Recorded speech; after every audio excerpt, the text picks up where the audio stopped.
Hi guys, welcome back to our channel.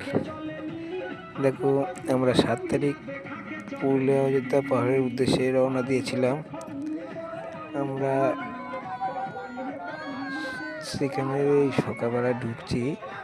সেই ঢোকার কিছু মুহূর্ত আমরা তোমাদের সামনে তুলে ধরছি। কত সুন্দর মনোরম পরিবেশ, খুব সুন্দর এখানে জায়গাটা আমরা তুলে যাচ্ছি তোমাদের সামনে। তোমরা দেখো এবং যদি ভালো লাগে তাহলে আমাদের সাপোর্ট করো এবং লাইক, শেয়ার, কমেন্ট এবং সাবস্ক্রাইব করতে ভুলো না। আরও কিছু ভিডিও আমরা তোমাদের কাছে পাঠাবো। আমরা ওখানে গিয়ে ফ্রেশ হয়ে আমরা ওখানে সাইড সিনে বেরোবো। তখন তোমাদেরকে আরও কিছু ভালো ভিডিও উপহার দেবো। তোমরা আমাদের পাশে থেকো এবং সাপোর্ট করো। বাই।